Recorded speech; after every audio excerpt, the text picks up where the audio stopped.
माननीय मुख्य मेहमान श्री, आदरणीय आचार्य श्री, आदरणीय शिक्षकगण तथा हमारा प्रिय ग्रामजनों, आज આપણો ભારત દેશ ગણતંત્ર દિવસ ખૂબ જ ધામધૂમથી ઉજવી રહ્યો છે।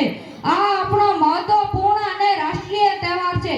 આ શુભ દિવસ પર તમને બધાને ગણતંત્ર દિવસની હાર્દિક શુભેચ્છાઓ। 15મી ઓગસ્ટ 1947 માં આપણો દેશ બ્રિટિશ શાસનમાંથી આઝાદ થયો। આઝાદી પછી આપણા દેશને સારી રીતે ચલાવવા માટે કોઈ નિયમ કે કાનૂન ન હતા।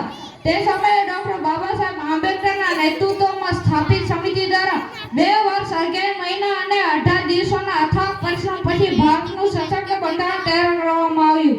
26મી જાન્યુઆરી 1950 માં ભારત દેશમાં આ બંધારણ અમલમાં મૂકવામાં આવ્યો।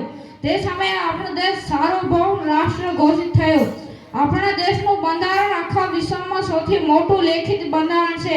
આ મહાન બંધારણ આપણને આપણા હક અને ફરજો માટે લડવાની તાકાત અપાવે છે। આપણા દેશને સ્વતંત્ર અને ગણતંત્ર બનાવવા માટે અનેક સ્વતંત્રતા સેનાનીઓએ પોતાના પ્રાણોની પણ પરવા નહોતી કરી। તે બધા જ શૂરવીરોને આજે આપણે ખરા દિલથી યાદ કરીએ છીએ, કેમ કે તેમના કારણે આજે આપણે શાંતિથી રહી શકીએ છીએ।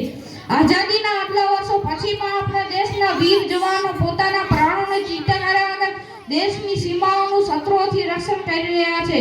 તે પોતાની માતૃભૂમિ માટે મરવા હંમેશા તૈયાર રહ્યા છે। હે માતૃભૂમિ, તારા ચરણોમાં શીશ ઝુકાવું, હું ભક્તિભેર